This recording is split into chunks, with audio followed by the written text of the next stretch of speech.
Montana Territory, September 1883. The wind swept down from the Bitterroot Range with a promise. Winter was coming early, and it would be merciless.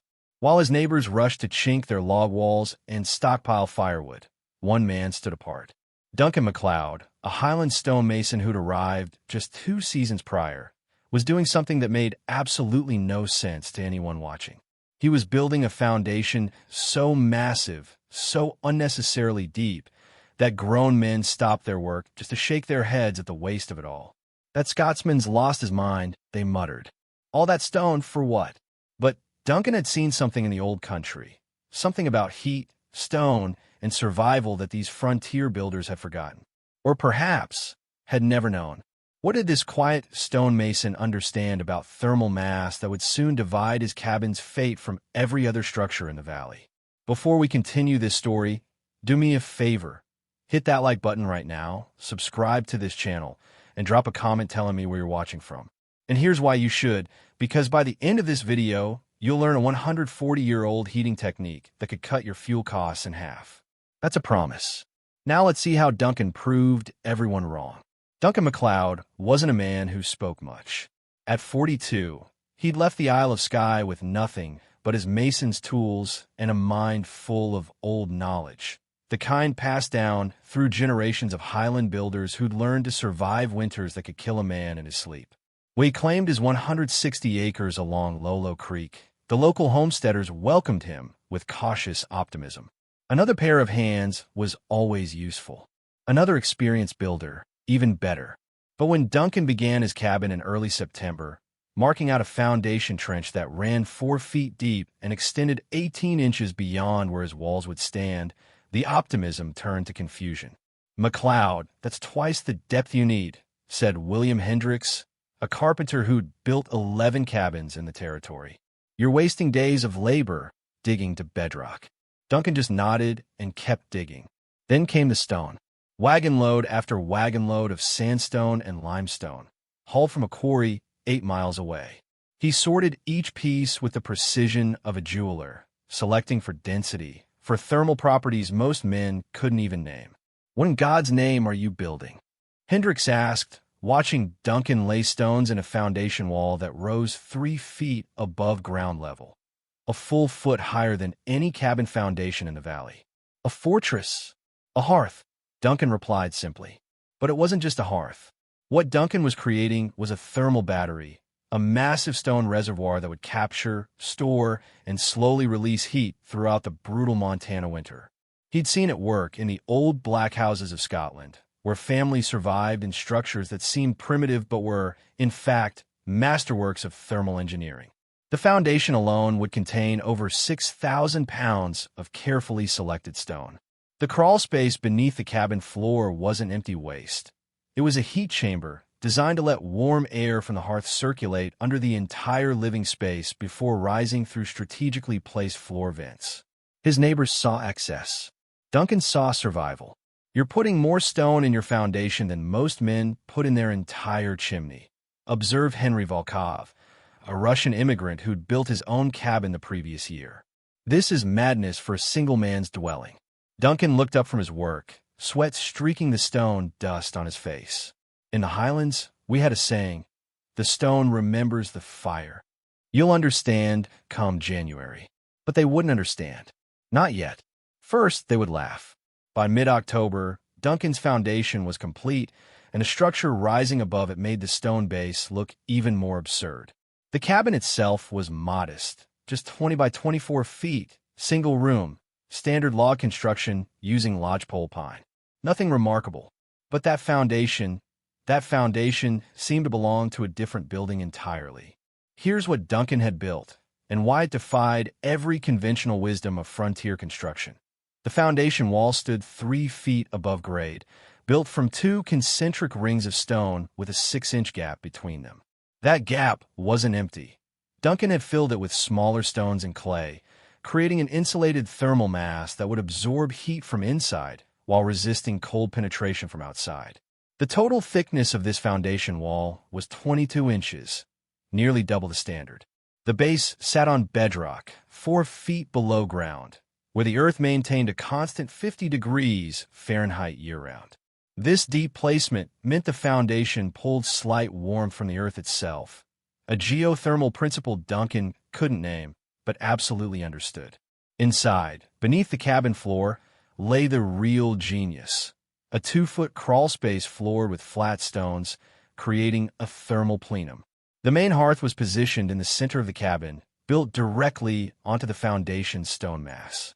The firebox sat 18 inches above the stone floor of the crawlspace, with channels that allowed heat to flow underneath before rising through 3 floor vents positioned near the walls. Its radiant floor heating, Duncan explained to Hendricks, who'd stopped by to observe the strange construction. The stone beneath absorbs the heat, holds it, releases it slow, all through the night. That's the most complicated way to build a cabin I've ever seen, Hendricks said, shaking his head. And I still say you're using 3 times the stone necessary. You could have built that hearth and chimney with half the material. Duncan pressed his palm against the foundation stone, feeling its density, its capacity. This stone will hold heat for 8 hours after the fire dies. Your hearth? Maybe 2. 8 hours. Hendricks laughed. Stone doesn't work that way, MacLeod. It gets warm, sure, but it cools just as fast. Not this stone. Not this thick. Duncan pointed to the foundation's mass. Sandstone, 22 inches deep, heated to 140 degrees. It releases that heat at maybe 6 degrees per hour. That's basic thermal retention. Hendricks had no response to that because he'd never heard anyone speak of stone in terms of degrees and hours. It sounded like mathematics, not masonry. But the biggest controversy was yet to come, the chimney design. Duncan built his chimney not at the gable end, as was standard, but directly in the cabin's center, rising from the main hearth. The flue was surrounded by a stone shaft that extended from the foundation all the way through the roof. Over 4,200 pounds of additional stone standing inside the living space. You're putting a stone tower in the middle of your cabin, observed Samuel Pritchard, an experienced builder from Pennsylvania. That's taking up valuable floor space and serving no purpose. The heat goes up and out. You're just making extra work. The heat goes up, Duncan agreed, but the stone catches it first. This shaft will radiate heat in every direction. It's a second hearth, standing vertical. Pritchard shook his head slowly, the way one does when witnessing pure foolishness. MacLeod, I've built 43 structures in my life. Not one needed a stone tower in the middle. You're overthinking this. By November, when Duncan chinked his logs and prepared for winter, the consensus in the valley was clear. The Scotsman had built a monument to his own stubbornness. Impressive, certainly, but ultimately a waste of labor and material. That cabin's going to be cold as a tomb, Hendricks told his wife. All that stone will just suck the heat right out of the air. Poor bastard's going to freeze in his own fortress. Duncan heard the talk. He said nothing. Winter would speak for him. The laughter started before the first snow fell. At the general store in Lolo, where homesteaders gathered for supplies and gossip, Duncan's cabin became the running joke of late autumn. Heard MacLeod's still hauling stone, someone would say. Probably building a cathedral next. Man thinks he's back in Scotland, building castles, another would add. Doesn't realize he's in Montana, where all you need is tight logs and a good chimney. Even the town's most experienced builders, men whose opinions carried weight, openly dismissed Duncan's design as the work of someone who couldn't adapt to frontier realities. James Carrick, a master carpenter who'd built structures from Wyoming to Washington Territory, examined Duncan's cabin in mid-November and delivered his verdict publicly.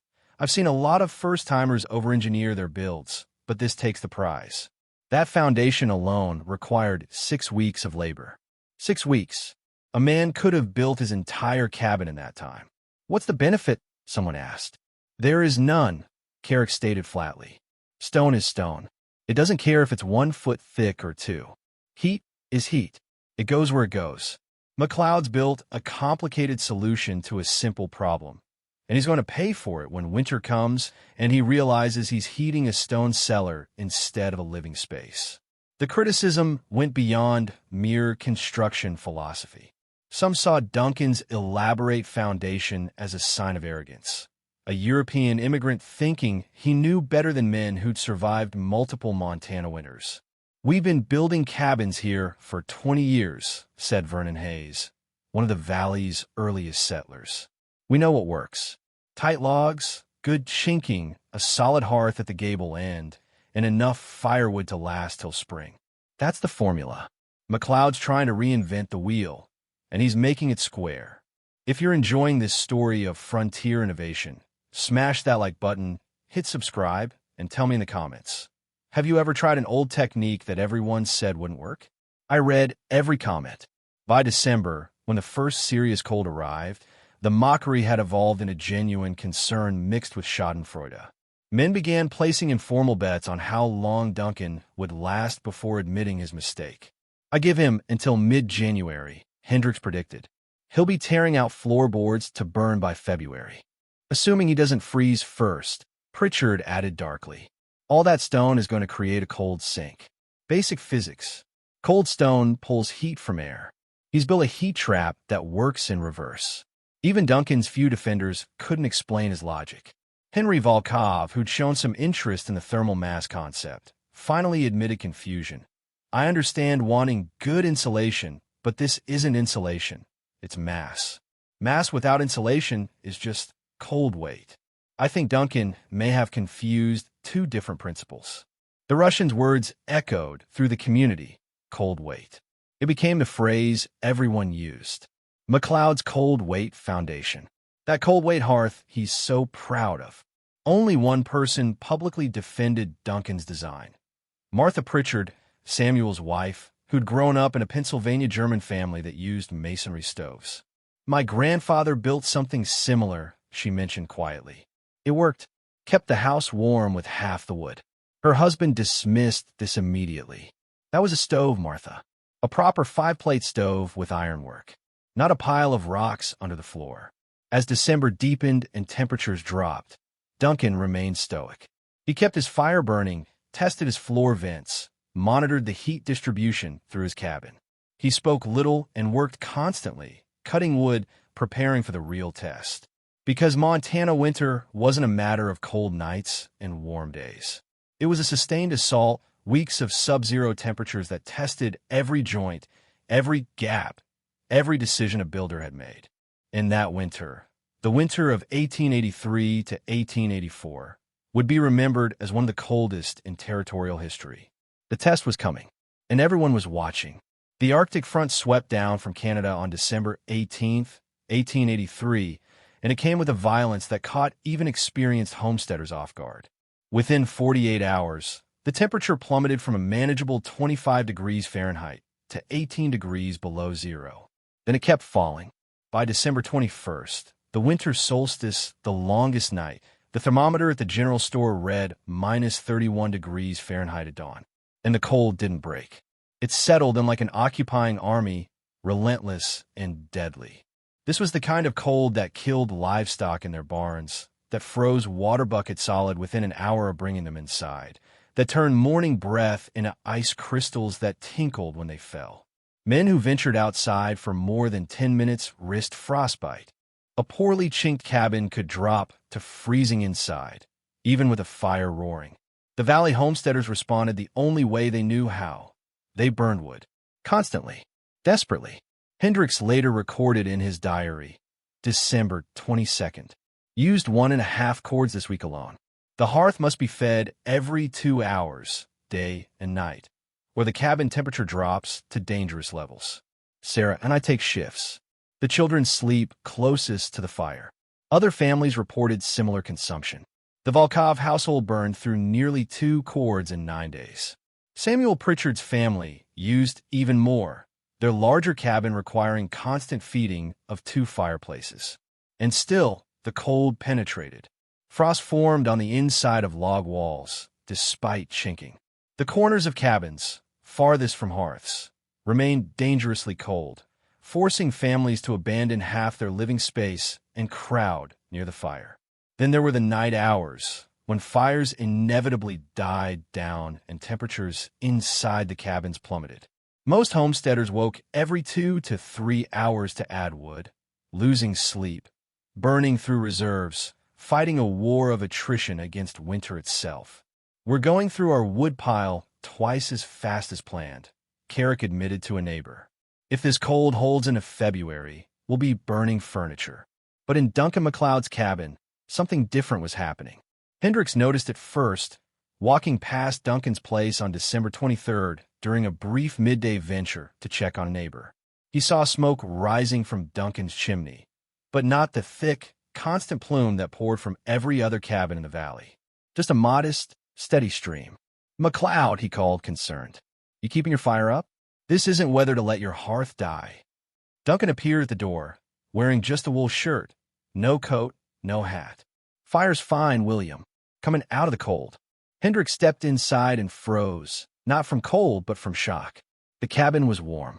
Not just survivably warm, but comfortably warm.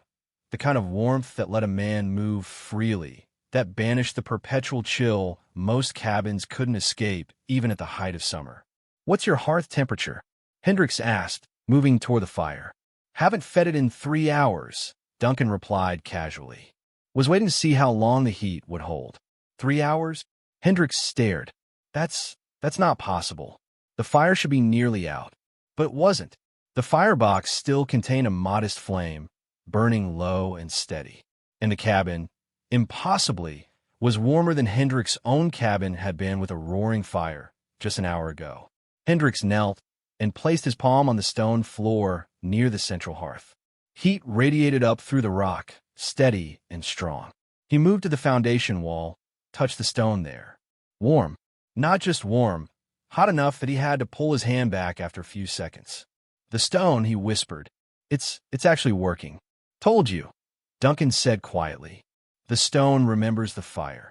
Hit that subscribe button right now, because what happens next changed frontier building forever.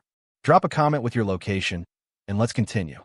Word spread slowly at first, then faster. By December 28th, half the valley knew that Duncan MacLeod's cabin, the one they'd mocked for months, was maintaining indoor temperatures in the mid-60s Fahrenheit while burning less than half the wood of any comparable structure. The test had come, and Duncan had passed it in a way that seemed to defy the basic physics his critics thought they understood. But the real measurements, the undeniable numbers, were yet to be recorded. On January 4th, 1884, James Carrick did something he'd never done before in 23 years of frontier building. He admitted he'd been completely wrong.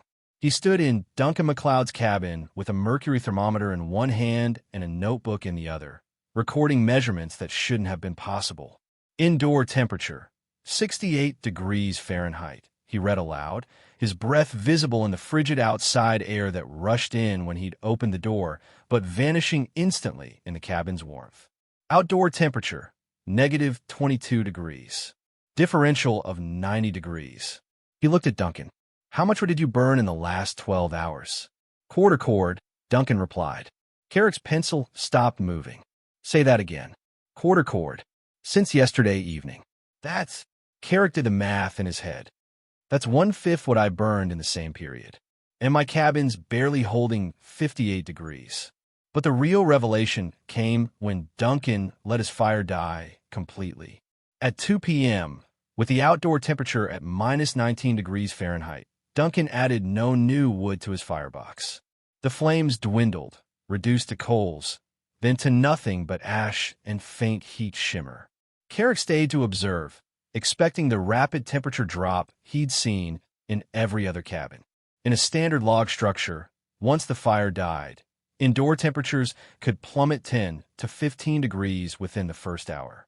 At 3 p.m., 1 hour after the fire died, Duncan's cabin measured 66 degrees Fahrenheit, a 2-degree drop. At 4 p.m., 64 degrees Fahrenheit, another 2 degrees. At 5 p.m., 62 degrees Fahrenheit. At 6 p.m., 4 hours after the last flame had died, the cabin still registered 60 degrees Fahrenheit, warmer than most cabins in the valley with active fires burning. "It's the thermal mass," Duncan explained, running his hand along the foundation wall. 6,000 pounds of stone, heated to an average of 140 degrees over 12 hours of burning. That heat doesn't just disappear. It releases slowly, conductively, radiatively, over 8 to 10 hours. Carrick touched the central chimney shaft. For hours after the fire had died, the stone was still almost too hot to hold a hand against. I've never seen anything like this. It's physics, Duncan said simply. Specific heat capacity of sandstone is about 0.2 BTU per pound per degree Fahrenheit. At 6,000 pounds, heated from 50 degrees to 140 degrees, that's storing roughly 108,000 BTUs. Released over 8 hours, that's maintaining about 13,500 BTUs per hour of passive heat. Carrick stared at him. Where did you learn to calculate like that? My father and his father. Highland stonemasons don't just stack rocks, Mr. Carrick. We understand what they do. The numbers spread through the valley like wildfire, and they were devastating to every criticism that had been leveled at Duncan's design. Samuel Pritchard conducted his own comparison test. His cabin, built to standard frontier specifications with a quality stone hearth at the gable end, required continuous fire maintenance to keep indoor temperatures above 55 degrees Fahrenheit during the deep cold. He burned an average of 3/4 of a cord every 2 days. Duncan's cabin, with its excessive foundation and wasteful central thermal mass, burned 1/4 cord every 2 days and maintained temperatures 8 to 12 degrees warmer. The fuel efficiency was staggering. Duncan was using roughly 70% less wood for superior heating performance. Vernon Hayes, the old settler who'd called Duncan's foundation cold weight, ran his own calculations based on a winter's worth of heating. If this cold holds through February, he told his wife, MacLeod will save approximately 4 to 5 cords of wood compared to our consumption. That's a month of labor we spent cutting and hauling that he didn't have to do. And he's warmer, his wife added pointedly. But the most dramatic proof came during the worst night of the winter, January 11th, 1884. The temperature dropped to minus 38 degrees Fahrenheit, the coldest temperature recorded in the Bitterroot Valley up to that point.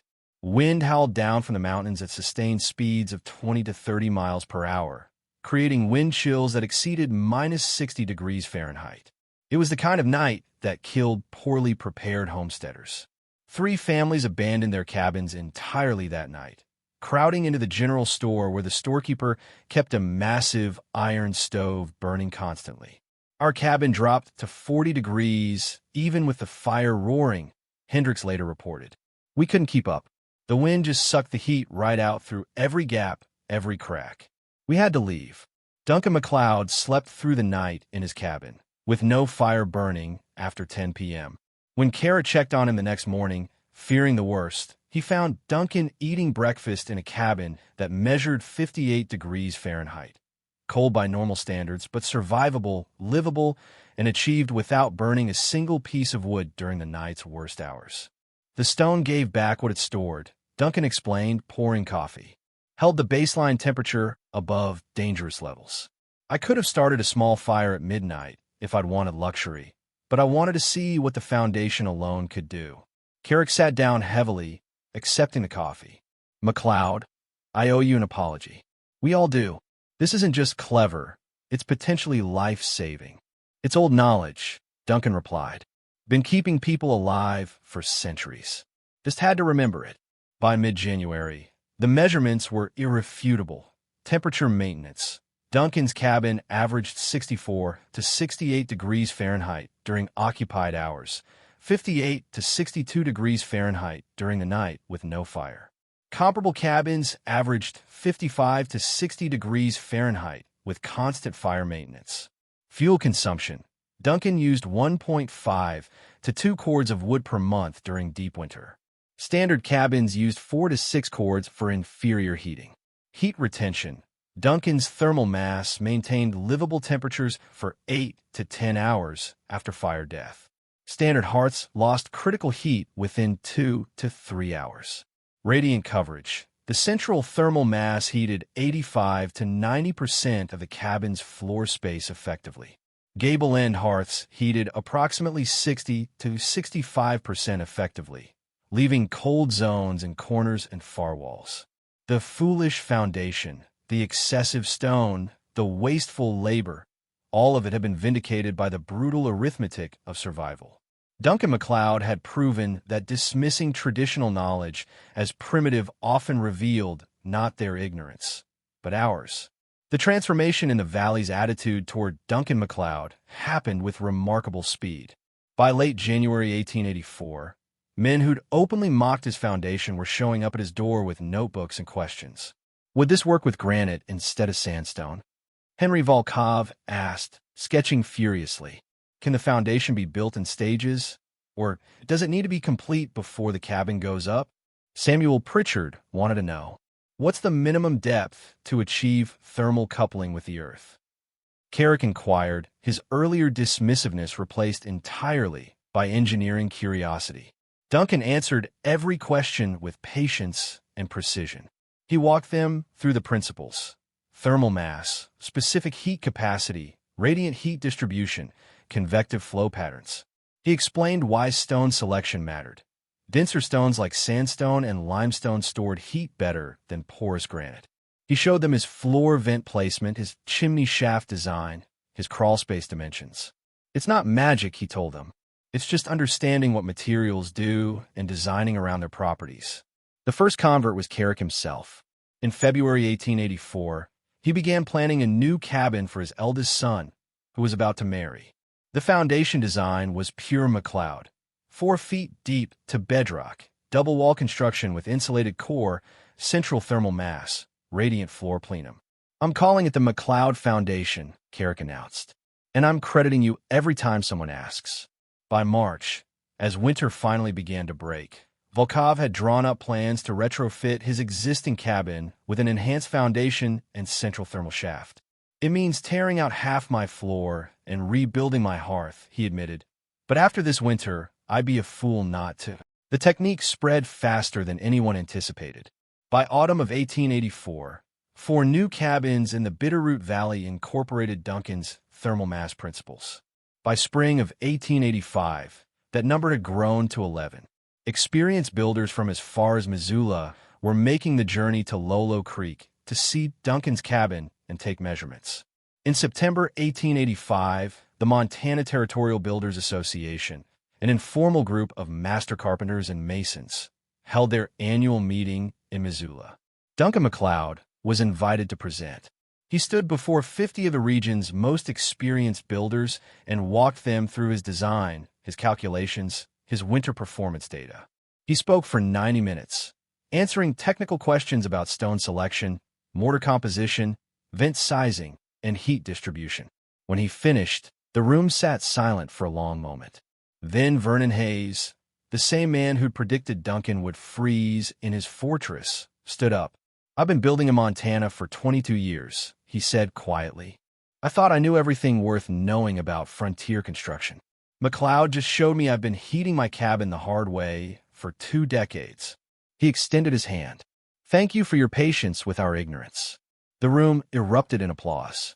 By 1887, an estimated 43 cabins and homesteads within a 100-mile radius of Lolo Creek had incorporated some version of the MacLeod Foundation design. The technique had evolved and adapted. Some builders used local stone, others modified the dimensions, several experimented with different hearth placements, but the core principle remained Duncan's. Massive thermal mass, properly positioned and utilized, could revolutionize frontier heating. The fuel savings alone were transformative. Families that had spent weeks each autumn cutting and hauling would found themselves with reserves lasting deep into spring. The labor freed up was redirected to other homestead improvements, creating a compounding benefit that extended far beyond mere comfort. But perhaps the most profound impact was psychological.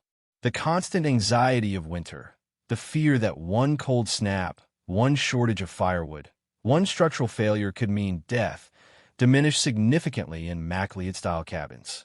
Families slept through the night, instead of waking to feed fires. Children could play in corners that had previously been too cold. The entire character of winter habitation changed. Duncan himself remained characteristically modest about his contribution.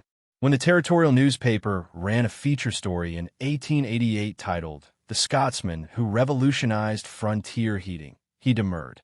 "I didn't invent anything," he told the reporter. Highland stonemasons have been using thermal mass for centuries. Norwegian builders, Russian builders, Japanese builders, they all understood this. I just remembered what my people knew and applied it here. The only revolution was remembering. But the valley's residents knew better. They'd seen him work alone against skepticism, ridicule, and outright dismissal. They'd watched him prove that one man with knowledge and conviction could challenge accepted wisdom and win. In 1890, Duncan married Martha Pritchard, Samuel's daughter, who'd been one of his few early defenders. They built a new home together, naturally incorporating an even more refined version of his foundation design. The cabin stood until 1967, when it was finally demolished to make way for a highway expansion. But before it came down, engineers from Montana State University conducted a thermal analysis. The foundation, 83 years old, still functioned exactly as Duncan had designed it, maintaining heat distribution patterns that outperformed modern construction of that era. The stone, as Duncan had always said, remembered the fire. Duncan MacLeod's story isn't just about one man's clever foundation. It's about the dangerous gap between innovation and tradition, between what we think we know and what generations before us proved through hard experience. When Duncan arrived in Montana Territory, he carried knowledge that wasn't written in any American builder's manual. It was encoded in Highland black houses, in Scandinavian masonry stoves, in the thermal wisdom of cultures that had survived bitter winters long before the frontier existed. His neighbors saw primitive excess. Duncan saw proven engineering. The mockery he endured reveals something uncomfortable about human nature. We often mistake unfamiliarity for foolishness. The experts who dismissed his foundation weren't stupid. They were simply operating within a framework that had never taught them to think about heat storage, thermal mass, or radiant distribution. Duncan's foundation forced them to learn, or rather, to remember what had been known all along. Today, modern architects rediscover these principles and call them innovative. Thermal mass heating, radiant floor systems, geothermal coupling. We patent and market ideas that Duncan's father's father understood as common sense. The real lesson of the MacLeod Foundation isn't technical, it's philosophical. It asks us to question our assumption that newer is always better, that traditional methods are inherently inferior, that one generation's knowledge can safely dismiss another's. Sometimes the wisest path forward is remembering where we've been. Duncan MacLeod built his massive stone foundation in September 1883. By January 1884, he'd proven that ancestral knowledge, properly applied, could outperform contemporary expertise. And somewhere in the mountains of Montana, beneath highway asphalt and modern development, those foundation stones still exist, buried, forgotten, but fundamentally sound. Still remembering the fire that proved everyone wrong.